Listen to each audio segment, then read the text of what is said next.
City న్యూస్కు స్వాగతం.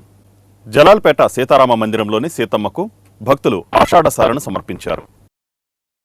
జలాల్పేటలో ఎంతో ప్రసిద్ధి చెందిన సీతారామ మందిరంలోని సీతమ్మ తల్లికి మహిళలు ఆషాఢసారను సమర్పించారు.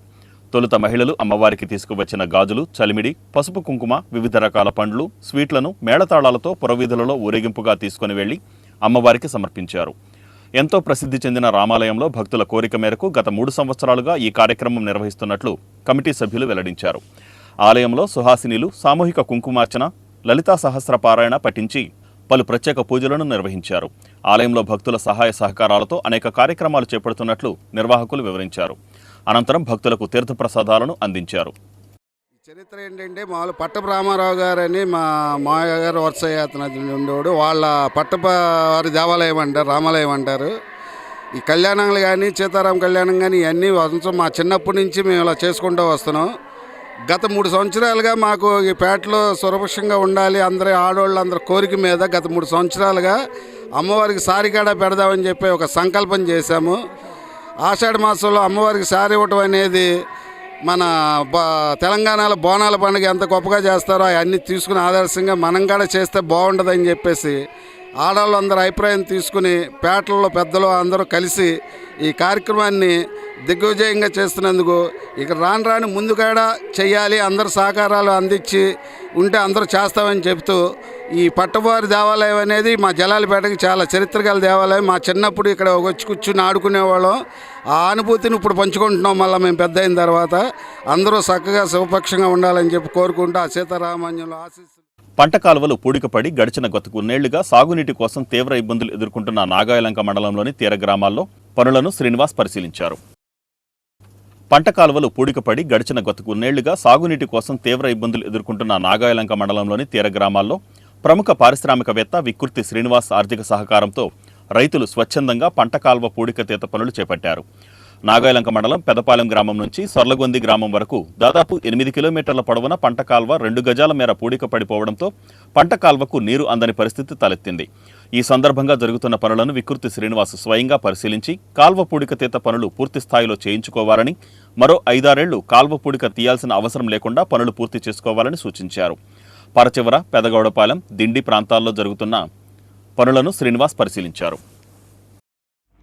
ప్రతి సంవత్సరం పూడిపోయి మాకు నీళ్ళు రావట్లే కిందకి. బాగా పెట్టేసి పొలాలని సిరిసిపోయింది. అందువల్ల ఈ కాలం తవ్వాల్సి వచ్చింది. సంవత్సరం పెదపాలెం అండి, పెదపాలెం మొదలెట్టి సొర్లగొందికి వెళ్తుందండి. ఈ మధ్యలో గౌనపాలెం, పల్లగల దెబ్బ, జీవనల్లపురం, దిండి ఉన్నాయి. ఈ అన్నిటి కవర్ వేసుకుని వెళ్తుంది. ఆయకట్టు 4,800 పని సారు శ్రీనివాసరావు గారు ఆయన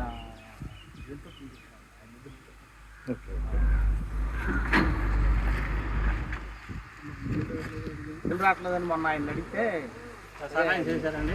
ఖర్చు ఏదో నేను చూసుకుంటానే చేసుకోవాలని చెప్తాను అన్నాడు. చూసుకుంటూ మాకు 4 రోజులు బట్టి చేసుకుంటాం.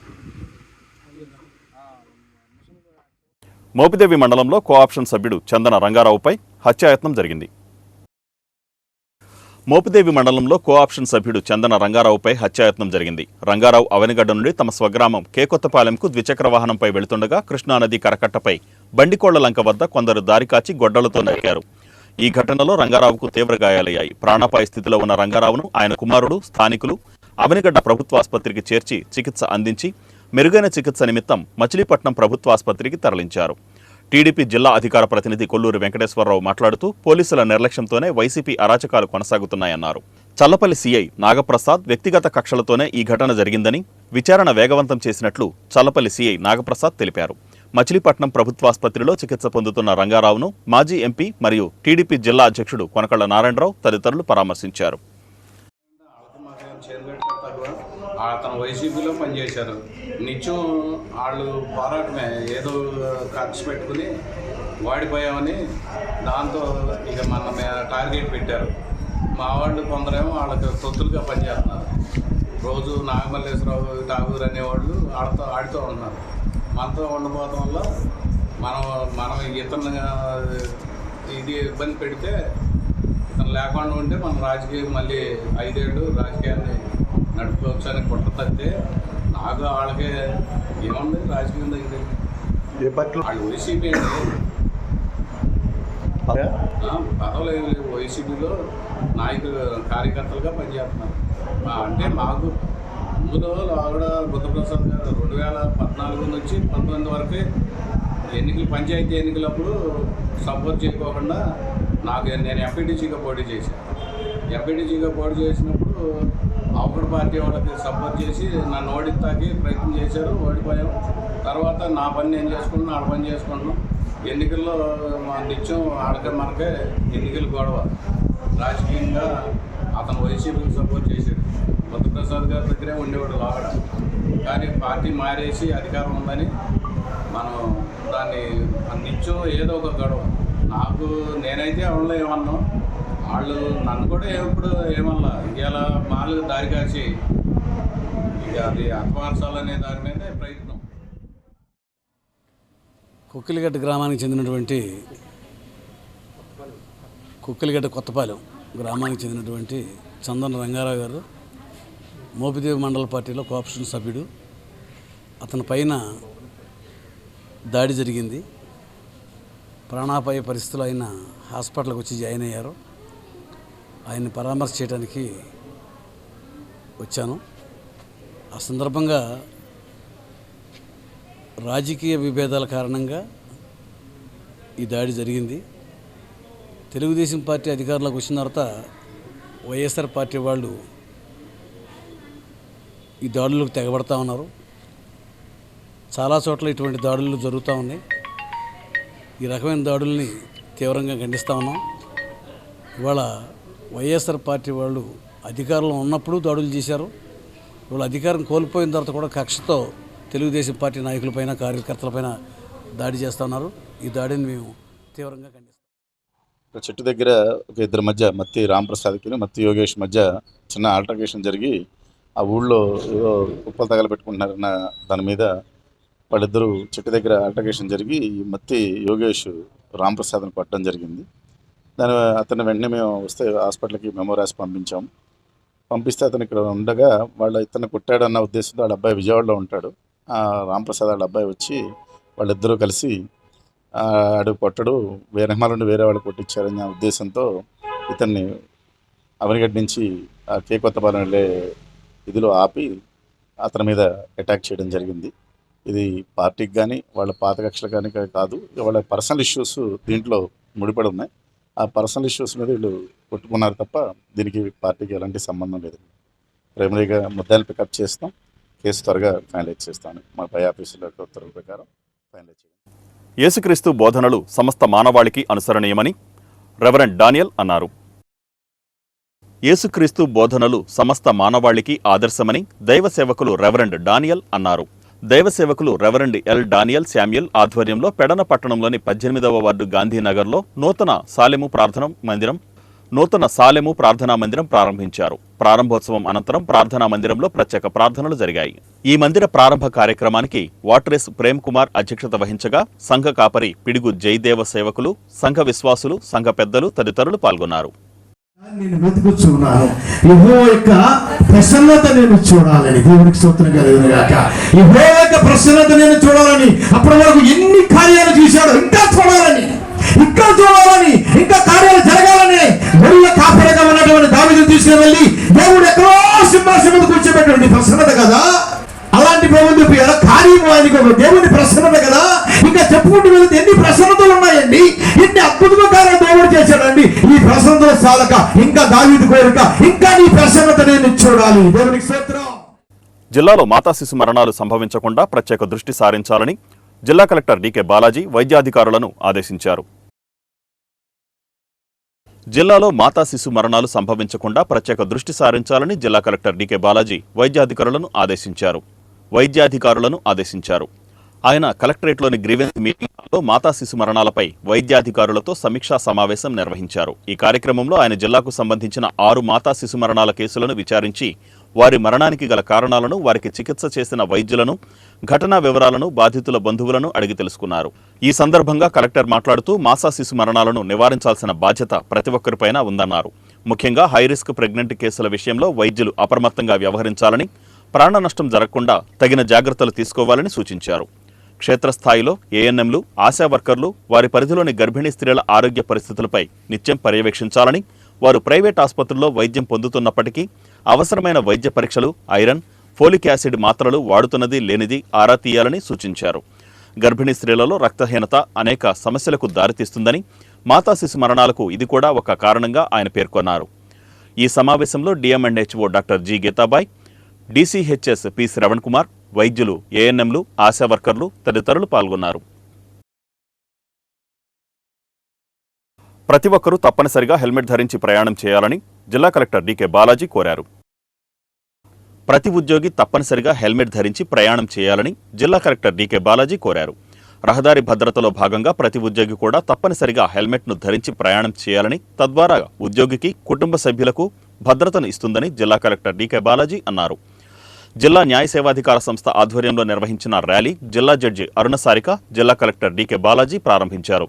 హెల్మెట్ ప్రయాణాల ప్రాధాన్యతను తెలియజేస్తూ నిర్వహించిన ఈ అవగాహన కార్యక్రమ ర్యాలీలో న్యాయ సేవాధికార సంస్థ కార్యదర్శి రామకృష్ణయ్య, పలువురు పోలీసు అధికారులు పాల్గొన్నారు. సమగ్రంగా డీటెయిల్గా రివ్యూ తీసుకోవడం జరిగింది. దీంట్లో తెలిసిందేమంటే ఇప్పుడు గత 6 నెలల్లోనే 2024లోనే దాదాపు 398 ప్రమాదాలు సంభవించగా దాంట్లో 177 మంది ప్రాణాలు కోల్పోయారు. దీంట్లో ఎందుకు ఎక్కువ మంది ప్రాణాలు కోల్పోతున్నారని కొద్దిగా లోతుకు వెళ్ళి అధ్యయనం చేస్తే వెలుగుకు వచ్చేది ఏమంటే 2 విషయాలు. 2 వీలర్లో వెళ్ళే వాళ్ళు హెల్మెట్ పెట్టుకోకపోవడం వల్ల ఎక్కువ మంది చనిపోతున్నారు. 4 వీలర్లో వెళ్ళే వాళ్ళు సీట్ బెల్ట్ పెట్టుకోకపోవడం వల్ల ఎక్కువ మంది చనిపోతున్నారు అనేది తెలిసింది.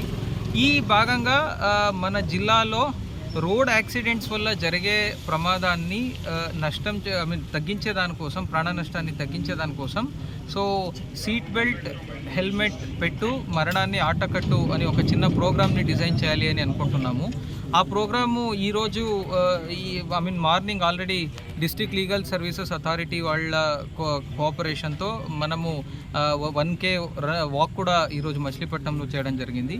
దీంట్లో భాగంగా మనము పబ్లిక్కి అవేర్నెస్ కల్పించి పబ్లిక్లో ఈ హెల్మెట్, సీట్ బెల్ట్ ఎన్ఫోర్స్ చేసేదానికన్నా ముందు ఫస్ట్ మనం ఇంటిని చెక్కదిద్దుకోవాలి అనే ఉద్దేశంతో కలెక్టరేట్లో ఈరోజు ఎవరెవరు స్టాఫ్ హెల్మెట్ వేసుకొని వస్తున్నారు లేదు అనేది నిశ్చితంగా పరిశీలించి ఎవరెవరు ఈరోజు హెల్మెట్ వేసుకొని రావట్లేదో వాళ్ళందరికీ కూడా మేము ఇక్కడే హెల్మెట్ కొనిస్తున్నాము. ఇది మాది రిఫార్మేటివ్ అప్రోచ్, ప్యూనిటివ్ అప్రోచ్ కాదు. అంటే ఊరికే ఇంకొకరి పైన మేము వాళ్ళకి ఒక పెనాల్టీ వేయడం వల్ల, శిక్ష పెట్టడం వల్ల దీనికి సమస్యకి పరిష్కారం రాదు. ఫైనలీ వాళ్ళు ద్విచక్ర వాహనదారులు తమ కుటుంబాన్ని దృష్టిలో ఉంచుకొని తప్పనిసరిగా హెల్మెట్ ధరించాలని Avanigadda senior civil judge Balu Naik కోరారు. ద్విచక్ర వాహనదారులు తమ కుటుంబాన్ని దృష్టిలో ఉంచుకొని హెల్మెట్ ధరించాలని Avanigadda senior civil judge Balu Naik కోరారు. రాష్ట్ర లీగల్ సర్వీసెస్ అథారిటీ, జిల్లా లీగల్ సర్వీస్ అథారిటీ అవనిగడ్డలో గురువారం మండల లీగల్ సర్వీస్ అథారిటీ ఆధ్వర్యంలో న్యాయవాదులు, పారా లీగల్ వాలంటీర్లు, పోలీసులు, విద్యార్థులతో కలిసి హెల్మెట్ ధారణ ఆవశ్యకతపై అవగాహన ర్యాలీ నిర్వహించారు. ఈ నెలాఖరు వరకు అవగాహన కార్యక్రమాలు నిర్వహించనున్నట్లు తెలిపారు. ద్విచక్ర వాహనం నడిపేవారు, వెనక కూర్చున్న వారు కూడా తప్పనిసరిగా హెల్మెట్ ధరించాలని ఆదేశాలు వచ్చాయన్నారు. కార్యక్రమంలో న్యాయవాది గోపినాథ్, బార్ అసోసియేషన్ అధ్యక్షులు సనక రఘురాం ప్రసాద్, సిఐ త్రినాథ్, ఎస్ఐ రమేష్, న్యాయవాదులు పాల్గొన్నారు. ఎక్కువ మంది యూత్ చనిపోవడం జరుగుతుంది. కాబట్టి చూసుకోండి, ఏ యాక్సిడెంట్లో అయినా మిగతా యాక్సిడెంట్లో చేయగాను కాలు కానీ ఫ్రాక్చర్ అవుతుంది, కానీ ఈ బైక్ యాక్సిడెంట్లు వీటిలో డెత్ ఎక్కువగా ఉంటుంది.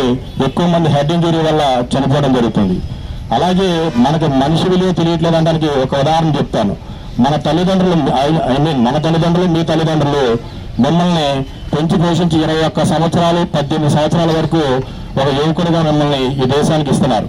కానీ మీరేం చేస్తున్నారంటే అది యొక్క విలువ తెలియక, అంటే మీ తల్లిదండ్రులు మిమ్మల్ని 18 సంవత్సరాలు పెంచాలి అంటే వాళ్ళు ఎన్నో త్యాగాలు చేసి, ఎన్నో వాళ్ళ యొక్క ఆశలు మీ మీద పెట్టుకుని మిమ్మల్ని పెంచుతున్నారు. కానీ మీరు ఆ విలువను మర్చిపోయి కేవలం బైకులు అంటే ఎలా నడపాలో తెలియదు. మనం బైక్ని యాక్చువల్గా మన అవసరానికి వాడుకునే బైక్ని మన యొక్క జీవితాన్ని మార్చేస్తుంది. అంటే మీరు చనిపోతే మీ ఇంట్లో ప్రత్యేక డ్రైవ్ ఈరోజు మనం నిర్వహించుకుంటున్నాం.